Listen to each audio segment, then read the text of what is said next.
Bismillahirrahmanirrahim. Assalamualaikum warahmatullahi wabarakatuh. Baiklah, di sini kami dari Waalaikumsalam warahmatullahi wabarakatuh. kelompok 12 dari mata kuliah Hukum Lingkungan. Kami akan mempresentasikan hasil diskusi kami yang berjudul yang membahas tentang audit lingkungan hidup sebagai upaya pencegahan tindakan pidana lingkungan. Di sini ada dua orang rekan saya. Yang pertama itu ada Maxel Sandy, yang kedua itu ada Ririn Francisca Efta. Baiklah, yang pertama itu akan dibacakan oleh Saudara Ririn. Kepada Saudara Ririn dipersilakan.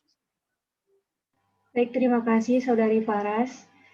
Saya akan menjelaskan tentang pengertian pencemaran lingkungan hidup menurut pasal 1/14 Undang-Undang Perlindungan dan Pengelolaan Lingkungan Hidup nomor 32 tahun 2009.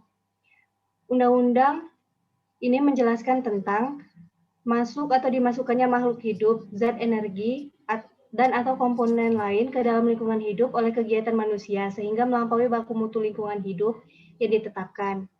Sedangkan baku mutu lingkungan hidup adalah ukuran batas atau kadar makhluk hidup, zat energi atau komponen yang ada di dalamnya dan harus ada dan unsur Pelaksana kebijakan pengolahan atau usaha penyempurnaan rencana yang ada.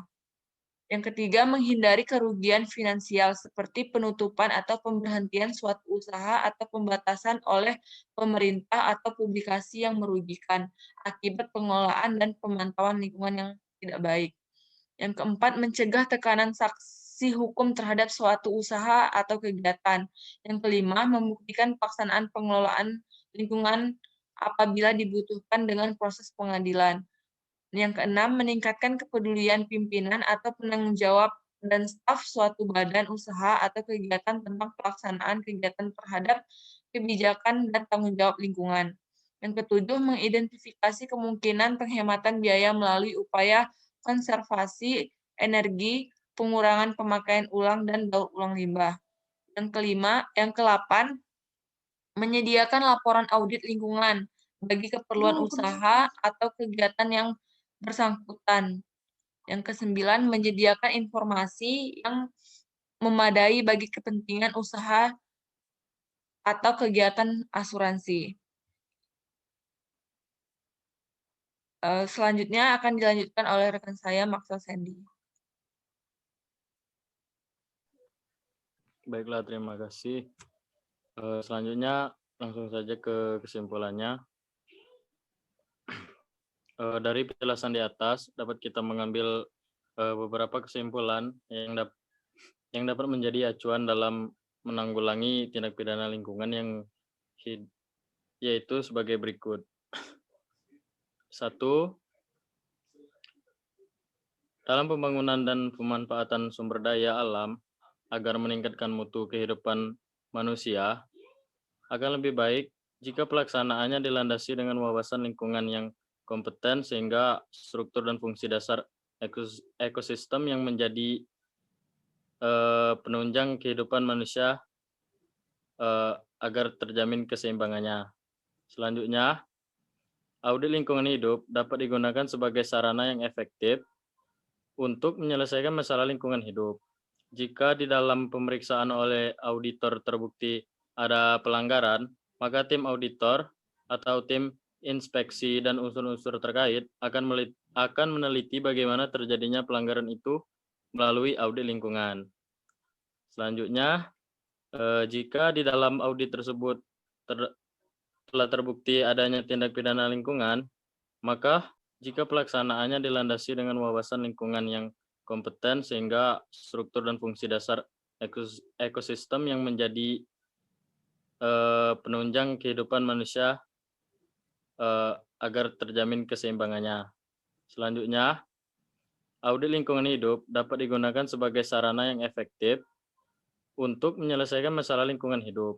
Jika di dalam pemeriksaan oleh auditor terbukti ada pelanggaran, maka tim auditor atau tim inspeksi dan unsur-unsur terkait akan meneliti bagaimana terjadinya pelanggaran itu melalui audit lingkungan.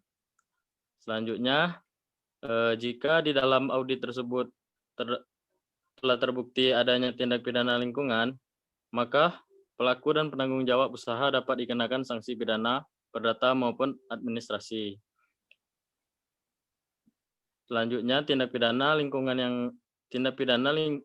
hidup tidak hanya menyebabkan kerugian secara materi atau ekonomi. Di samping itu juga dapat bersifat ancaman kerusakan yang potensial baik terhadap lingkungan hidup maupun kesehatan umum. Lalu, masalah audit lingkungan hidup adalah masalah yang kompleks. Maka hendaknya dalam penyusunan audit lingkungan hidup, yang menjadi auditor adalah benar-benar orang yang ahli dan profesional dalam bidang audit dan lingkungan hidup.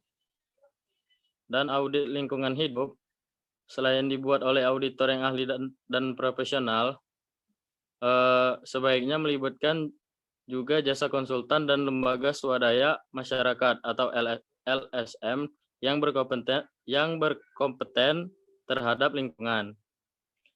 Lalu fungsi dan tujuan dari audit lingkungan hidup sangatlah berperan penting bagi kelangsungan hidup dan kelestarian alam itu sendiri yang sangat berpengaruh positif bagi manusia.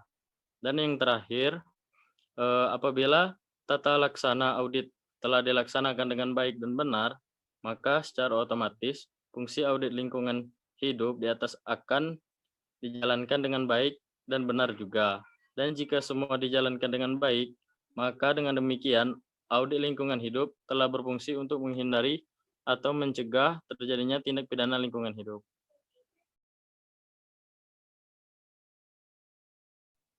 Baiklah, mungkin sekian presentasi dari kelompok kami. Maaf apabila ada kesalahan. Saya sebagai moderator undur diri. Wabillahi taufiq wal hidayah. Wassalamualaikum warahmatullahi wabarakatuh. Waalaikumsalam warahmatullahi wabarakatuh.